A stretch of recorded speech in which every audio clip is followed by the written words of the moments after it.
Jackson. Liga. Sama mo ako. Tama-tama ang dating mo. Inom tayo. Biglang nagbago yata ihip ng hangin, ah. Good mood ka.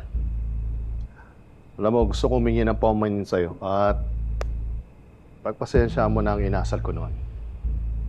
Hindi ako masyadong naging welcoming. Sa totoo lang, dahil sa anak ko, kasi binibida ka niya. Balita ako nga, may bago kay laboratorio eh.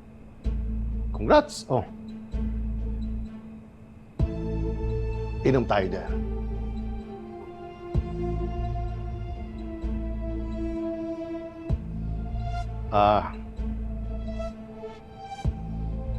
Niisip kong may laso na. Inumin ko.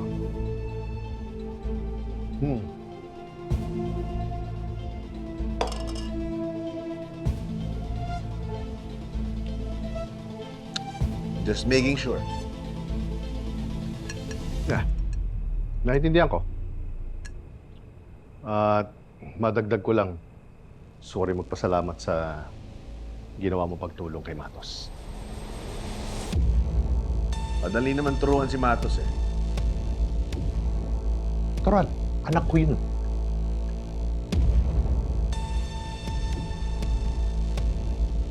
May nakakatawa ba sa sinabi ko? Wala naman. Sa nakikita ko kasi, hindi ka naman proud dun sa anak mo, eh. Tapos ngayon, bigla-bigla kang ganyan. Para bang may gusto kong sabihin sa akin? Meron na. Una, layuan mo ang pamilya ko. Lalong-lalo na si Matos.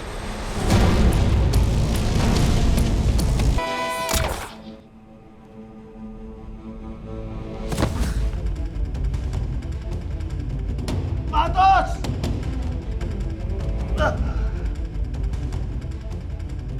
Matos! Kunggong!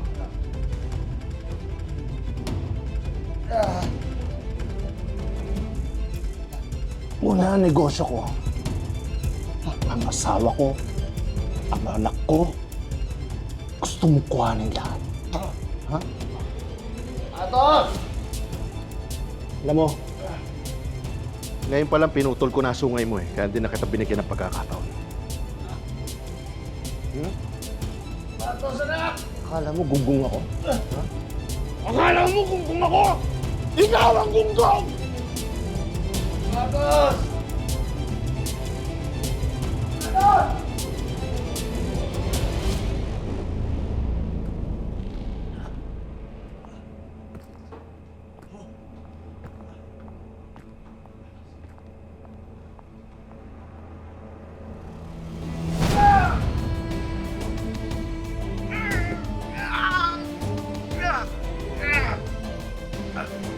Do this.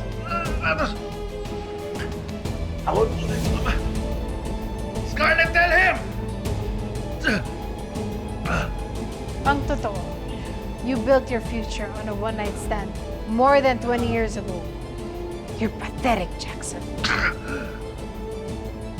Matos! Matos, have your father. Jackson, makinig ka sa akin. But this is the last thing you'll ever hear.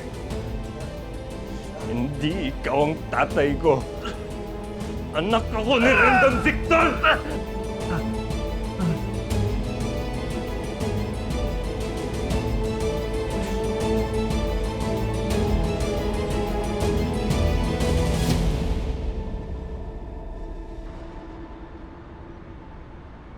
Tinanggap ko yung imbitasyon nyo dito. Dahil wala naman akong tinatago. Eh, sige lang. Tanongin nyo ako kahit ano. Alam mo, hinahangaan ko yung loyalty mo, Georgina. I'm sure na-appreciate ka naman ng mga amo mo, no? Hindi mo ginawa na tami trabaho mo! Pumalma ka! Stupid! Look at me. You should be very grateful that I'm even giving you a second chance. Alam mo, Naalala ko tuloy yung kwento ng tatay ko sa akin tungkol sa isang aso na loyal sa amo niya. Kahit anong sabihin ng master, sinusunod ng aso. Kapag inutos ng amo na attack, aatakihin at kakagatin ng aso yung kaaway ng amo niya. Akala ng aso tama yung ginagawa niya eh. Kasi syempre, lubos yung tiwala niya dun sa amo niya. Pero isang araw, may nakagat na iba yung aso at nagsumbong din sa amo niya. Alam mo kung anong ginawa ng amo? Nagalit siya dun sa aso. At pinukpok niya ng kahoy yung ulo ng aso hanggang sa mamatay na to. Kawawa, no? Di ako aso! Kalma lang, Georgina. Wala akong sinasabing ganyan.